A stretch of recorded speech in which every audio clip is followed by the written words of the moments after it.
Pemirsa, gugurnya 3 prajurit Tentara Nasional Indonesia dalam misi perdamaian di Lebanon menjadi pukulan keras bagi Indonesia. Insiden di wilayah operasi United Nations Interim Force in Lebanon atau UNIFIL itu bukan sekedar tragedi kemanusiaan, melainkan alarm nyaring bagi pemerintah untuk segera melakukan evaluasi menyeluruh atas keterlibatan pasukan dalam konflik internasional. Inilah dia editorial Media Indonesia edisi Rabu 1 April 2026 dengan tema evaluasi pengiriman prajurit TNI bersama saya, Febrian Ahmad. Anda juga bisa berpartisipasi dan berinteraksi melalui telepon interaktif di nomor 021 583 99100. Dan pagi ini telah bersama saya, anggota Dewan Redaksi Media Group, Aris Fadilah. Selamat pagi, Mas Aris. Pagi, Febrian. Ya, Mas, ini kan merupakan pukulan telak bagi kita dan juga kabar duka bagi Indonesia. Sudah 3 total prajurit kita yang tewas atau gugur dalam misi perdamaian di bawah UNIFIL di Lebanon.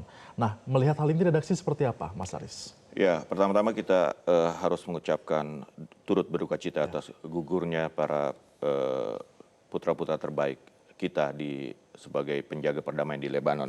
Dan media Indonesia menganggap isu ini sangat serius dan penting sehingga satu halaman penuh di halaman pertamanya, covernya menulis tentang gugur dalam misi perdamaian.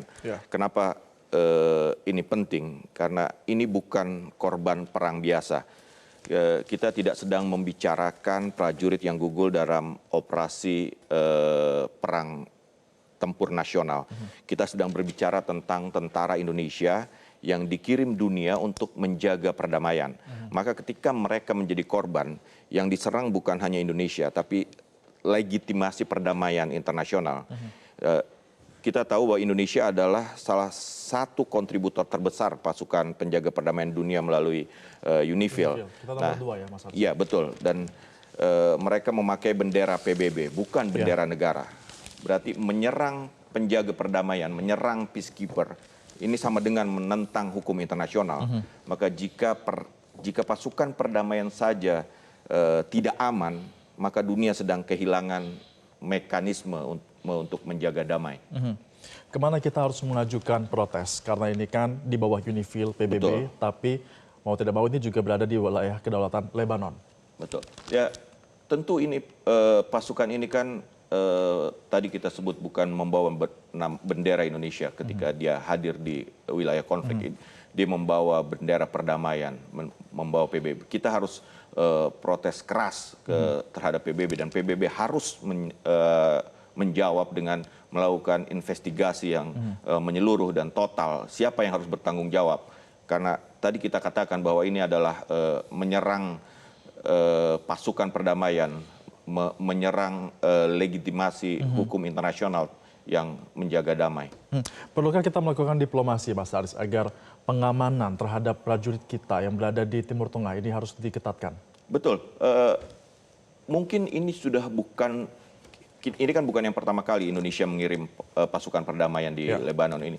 Tapi konflik yang sekarang mungkin sudah tidak sama lagi dengan ketika awal-awal dulu.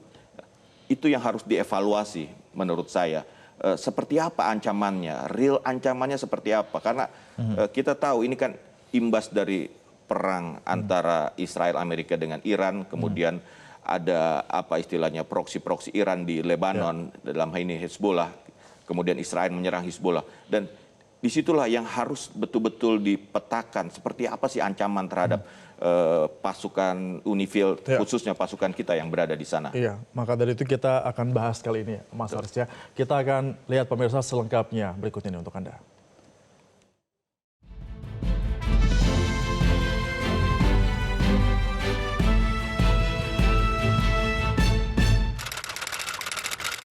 Evaluasi pengiriman prajurit TNI.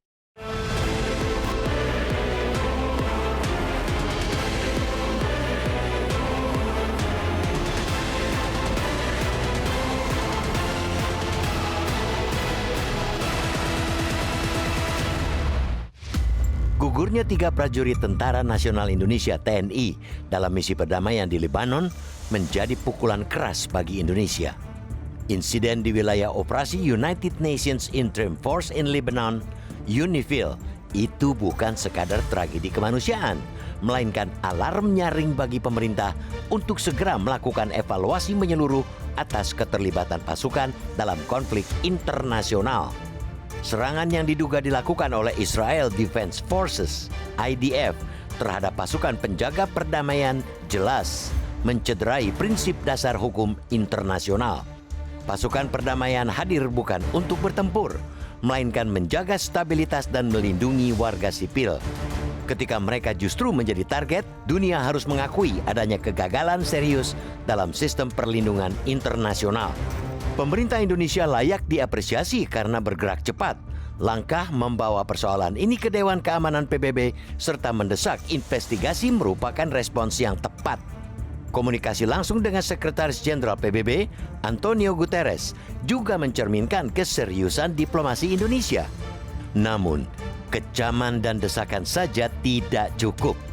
Dunia internasional telah terlalu sering menyaksikan pelanggaran serupa tanpa konsekuensi yang tegas. Indonesia harus melangkah lebih jauh. Investigasi harus independen, transparan, dan berujung pada pertanggungjawaban nyata. Tanpa itu, insiden ini hanya akan menambah panjang daftar impunitas dalam konflik global yang tak kunjung terselesaikan. Di sisi lain, tragedi ini merupakan ruang refleksi yang tak kalah penting, yaitu apakah pengiriman pasukan TNI ke wilayah konflik masih relevan dalam kondisi saat ini? Selama ini, partisipasi Indonesia dalam misi perdamaian menjadi kebanggaan nasional sekaligus wujud komitmen terhadap amanat konstitusi. Namun, ketika risiko meningkat dan perlindungan tidak memadai, evaluasi bukan lagi pilihan, melainkan keharusan. Data per Januari 2026 menunjukkan bahwa dari sekitar 5.000 personel UNIFIL, sebanyak 756 merupakan prajurit TNI. Jumlah ini tidak kecil. Dalam landscape konflik yang semakin kompleks dan sulit diprediksi, keberadaan pasukan dalam jumlah besar justru berpotensi meningkatkan kerentanan. Karena itu, evaluasi terhadap jumlah personel, pola rotasi, hingga mekanisme penugasan menjadi sangat mendesak. Lebih jauh, pemerintah perlu meninjau ulang aspek keamanan operasional. Apakah sistem perlindungan yang ada sudah memadai? Apakah koordinasi dengan otoritas internasional berjalan efektif? Dan yang paling mendasar, apakah situasi di lapangan masih memungkinkan untuk menjamin keselamatan prajurit? Jika jawabannya tidak, maka tidak ada alasan untuk memaksakan keberlanjutan misi. Penarikan sementara atau pengurangan pasukan harus menjadi opsi realistis. Keselamatan prajurit adalah prioritas utama yang tidak bisa ditawar. Momentum ini semestinya menjadi titik balik dalam kebijakan luar negeri Indonesia terkait partisipasi militer di misi internasional. Evaluasi terhadap berbagai forum dan keterlibatan di wilayah konflik lain perlu dilakukan secara objektif dan terukur.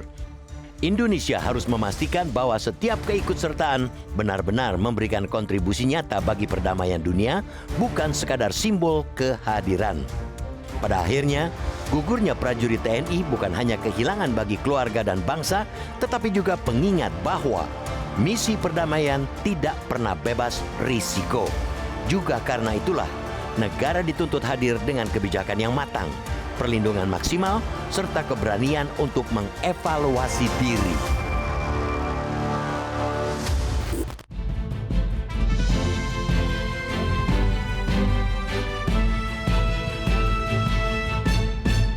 Tetaplah bersama kami, Editorial Media Indonesia akan segera kembali usai jeda pariwara.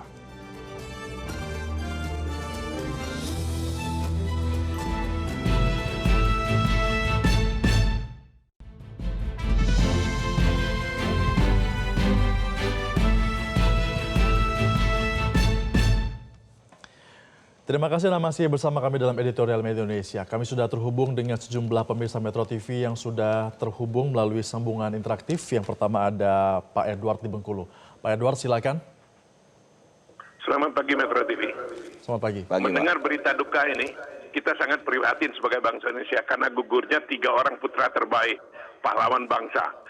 Yang perlu dievaluasi sebenarnya, kita tidak bisa menarik bahwa keterlibatan Indonesia dalam tentara perdamaian, karena ini dalam konstitusi kita jelas bahwa kita ikut menjaga perdamaian dunia. ditakdirkan bahwa Indonesia itu dilahirkan untuk ikut menjaga perdamaian. Yang perlu dievaluasi adalah kebijaksanaan PBB. PBB ini punya gigi atau enggak? Atau cuma boneka Trump gitu loh. Harus dievaluasi karena mereka bertindak di sana bukan atas nama Indonesia, tetapi mereka berada di sana sebagai UNIFIL, tentaranya dunia yang menjaga tugasnya menjaga perdamaian. Kalau mereka bisa tidak dijamin, ini keterlaluan sebenarnya. Pemerintah Indonesia tinggal sekarang berpikir, perlukah mendukung Israel dengan Amerika ini? Ini dajjal-dajjal yang perlu diberantas ini. Masa sebagai penjaga perdamaian yang tidak berpihak, yang sebagai tentara dunia diserang. Kalau mereka menyerang yang lain itu silakan, mereka memang dalam keadaan berperang. Tetapi petugas dunia, PBB, ini PBB betul-betul harus mengambil tindakan tegas. Saya harap negara-negara Arab itu bersatu, boykot Amerika dengan Israel tuh. Jangan beri mereka minyak, biar mereka tahu. Ini sebetulnya keterlaluan, sudah perilaku dajjal betul yang dilakukan oleh Israel dan Amerika ini. Baik, kami sudah tangkap intisarinya. Terima kasih Pak Edward. Selanjutnya masih ada Pak Suryadi dari Bogor. Selamat pagi Pak Suryadi, silakan. Selamat pagi, Assalamualaikum. Waalaikumsalam. Waalaikumsalam. Sebelumnya minal aidin wal faizin ya untuk semua di situ ya. Minal aidin. Ya, begini, saya turut berduka cita untuk yang telah gugur ya. Mau siapapun juga, mudah-mudahan husnul khotimah beliau ya. Nah, apa yang dibicarakan ini memang betul, tapi ya kita juga kan melihat situasi sama kondisinya juga kan gitu kan. Jadi nggak usah menyalahkan, ya lebih baik saling mendoakan aja lah kalau menurut saya. Mendoakan dan juga semoga nanti ke depannya jangan ada seperti ini lagi. Begitu aja ya, terima kasih. Assalamualaikum. Baik, waalaikumsalam. Terima kasih Pak Suryadi dari Bogor. Sebelumnya ada Pak Edward dari Bengkulu. Kalau kita dengar Pak Edward ini begitu emosional ya, karena memang 3 prajurit ini gugur bukan dalam kondisi melawan, tapi menjaga perdamaian dunia. Ada misi di sana. Tapi kalau kita lihat Mas Haris, apakah memang ini pertama kalinya Indonesia gugur dalam kejadian seperti ini atau memang sudah ada peristiwa sebelumnya? Ya, pertama tadi kita menganggap manusiawi, wajar kalau tadi Pak Edward begitu emosional karena memang kita pun merasakan gitu loh bahwa ketika 3 putra terbaik kita gugur dalam misi perdamaian dunia sebagai tentara dunia yang menjaga perdamaian itu, kita memang harus merasa bahwa ini adalah keterlaluan dan ini seharusnya tidak boleh terjadi. Kembali ke soal pertanyaan, apakah pernah memang terjadi? Sebenarnya bukan hal pertama bahwa ada pasukan perdamaian diserang di Lebanon. Saya mencatat misalnya Spanyol di Lebanon serangan bom menewaskan 6 peacekeeper mereka. Apa responnya adalah investigasi internasional, tekanan diplomatik, peningkatan keamanan pasukan. Kenapa peningkatan keamanan pasukan? Tadi kita sebut di awal bahwa ini perangnya sudah begitu modern, begitu konfliknya tuh bisa dibilang rumit gitu ya di Lebanon ini. Sehingga perlu mungkin standar yang lebih dari pengamanan bagi pasukan peacekeeper di Lebanon. Terus pernah juga Irlandia di Lebanon, konvoi peacekeepernya ditembak. Di sini pelakunya ditangkap, pemerintah lokal dipaksa bertanggung jawab. Nah, itulah yang kita inginkan, bahwa ada tekanan dari kita sebagai negara, sebagai bangsa bermartabat untuk meminta seperti tadi Pak Edward bilang, PBB ini harus bertindak dengan tegas gitu loh, bahwa siapa yang bertanggung jawab. Memang belum ada pihak yang menyatakan secara ini bahwa mereka melakukan penembakan, tapi kan kita tahu bahwa banyak pihak mengatakan bahwa itu adalah Israel yang melakukan serangan itu dengan alasan bahwa mereka menyerang Hizbullah di kawasan itu. Tapi kan itu tidak bisa berhenti hanya di situ. Harus ada yang bertanggung jawab dan harus ada yang dihukum atas peristiwa ini. Baik, nah tapi kalau kita lihat juga Mas Haris, ada negara-negara yang sudah mengambil sikap seperti Argentina yang sudah mulai menarik pasukan. Italia yang juga membuka opsi penarikan. Bahkan Korea Selatan dan Kroasia juga berencana untuk melakukan penarikan jangka panjang dari pasukan. Nah, Indonesia apakah harus menerapkan evaluasi serupa? Saya kira evaluasi itu wajib ya. Apa yang terjadi, kenapa bisa terjadi, itu kan harus dievaluasi. Opsi-opsinya, mungkin opsi pilihan terakhir adalah jika tidak ada jaminan keamanan, jaminan keselamatan bagi prajurit-prajurit kita yang menjaga perdamaian dunia, ya mengapa tidak kita tarik pasukan itu, karena tidak ada jaminan keamanan, itu kan. Nah, negara ini kan menghormati tentaranya, tidak membiarkan negara yang menghormati tentaranya tidak membiarkan kematian prajurit berlalu tanpa akuntabilitas. Seperti itulah kira-kira. Ya, jaminan keamanan yang harus kita dapatkan itu dari PBB, Lebanon, atau dari keduanya, Mas Aris, untuk memastikan agar operasi perdamaian ini tetap berlanjut tanpa PBB korban. tentu harus punya apa istilahnya kekuatan untuk menekan pihak-pihak yang berkonflik untuk bisa menahan bahwa apa istilahnya ya di Lebanon itu kan berarti adalah Israel dan Hezbollah. Ya mereka PBB harus bisa memberikan tekanan kepada kedua pihak yang bertikai ini untuk bisa menghormati pasukan perdamaian, bahwa pasukan perdamaian ini datang ke sana bukan untuk melakukan serangan, bukan untuk menyerang, tapi untuk menjaga perdamaian. Ya ternyata menjaga perdamaian itu lebih sulit dibanding perang itu sendiri, jangan-jangan. Tapi relevansi pasukan kita ada di sana saat ini masih relevan tidak, Mas Aris? Ya, kembali tadi dikatakan Pak Edward bahwa kita memang harus terlibat, itu konstitusi kita menjaga perdamaian dunia, itu bagian dari konstitusi ikut menjaga perdamaian dunia. Salah satu manifestasinya adalah mengirim pasukan perdamaian. Namun kita harus melihat situasi real di lapangan, seperti apa situasinya, apakah tentara kita aman di sana.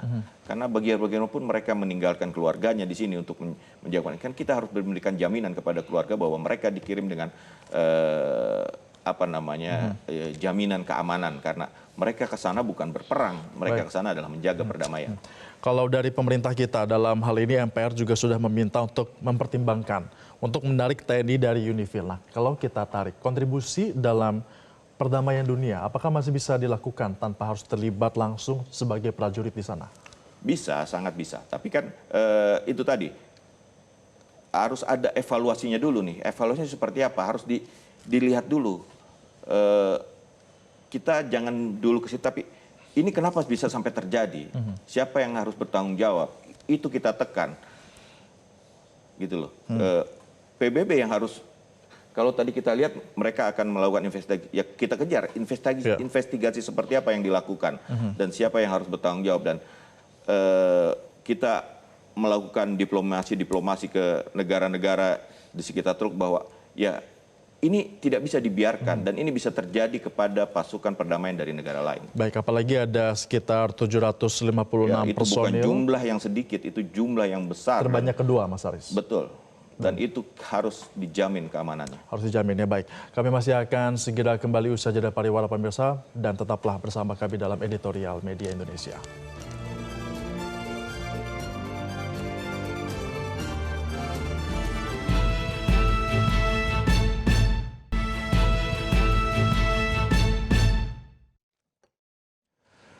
Terima kasih Anda masih bersama kami dalam Editorial Media Indonesia. Kita sudah berada di babak akhir dari diskusi kita di pagi ini, Mas Aris. Untuk Indonesia, sebenarnya pemerintah memiliki standar tidak untuk menentukan misi mana yang wajib untuk diikuti oleh prajurit TNI kita? Terus terang saya tidak terlalu paham bagaimana mekanisme sampai apakah itu permintaan PBB untuk ikut dalam sebuah misi perdamaian. Kan kita tahu bahwa pasukan kita tuh tidak hanya ada di Lebanon kan, sementara ini ada di Kongo juga, di Afrika untuk ikut menjaga perdamaian. Tapi yang kita kembali ke apa sih yang bisa dilakukan Indonesia ya dalam hal ini. Tadi kita sebut diplomasi yang tingkat tinggi, kita harus mengangkat isu ini di sidang PBB. Terus kita harus mendesak investigasi yang transparan dari PBB. Seperti apa? Terus kita harus meminta laporan terbuka kepada negara-negara lain yang mengirim itu. Seperti apa sih mereka menjalankan keamanan? Dunia tuh harus tahu bahwa nyawa prajurit Indonesia itu bukan collateral damage dalam hal ini. Terus, nah yang tadi evaluasi nasional pengiriman pasukan. Apa evaluasinya? Apakah perlindungan TNI cukup? Apakah kita membekali pasukan kita dengan perlindungan yang cukup, dengan pengetahuan yang cukup tentang konflik di daerah di mana mereka ditugaskan. Apakah intelligence sharing dari negara lain maupun dari PBB itu sudah memadai untuk menjamin keamanan? Apakah mandat PBB itu sudah sesuai dengan realita konflik modern yang terjadi saat ini? Itu harus kita tahu.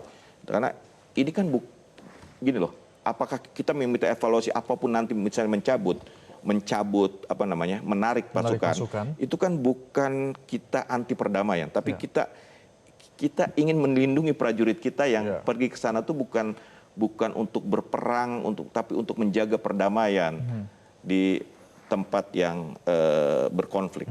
Tapi dengan adanya korban prajurit TNI yang gugur, ini sebanding tidak Mas Aris dengan keterlibatan kita dalam hal menjaga perdamaian dunia ini?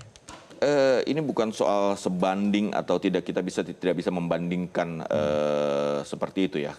Tadi kan kita katakan bahwa ini adalah amanat konstitusi bahwa kita ikut menjaga perdamaian dunia, dan salah satu cara atau jalan untuk menjaga perdamaian dunia adalah kita mengirim pasukan penjaga perdamaian. Ingat, pasukan penjaga perdamaian untuk menjaga perdamaian, bukan untuk berperang, untuk menyerang gitu loh. Dan ketika pasukan perdamaian termasuk pasukan Indonesia diserang, ya itu kan harus ada yang bertanggung jawab.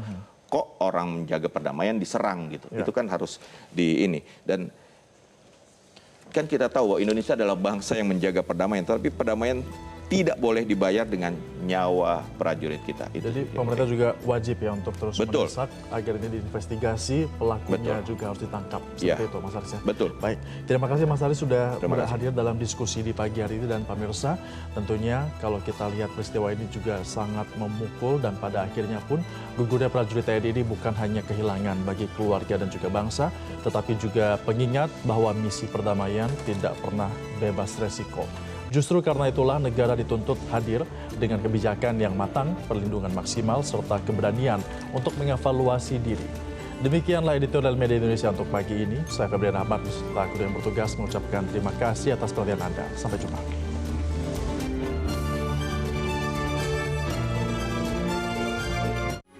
Metro TV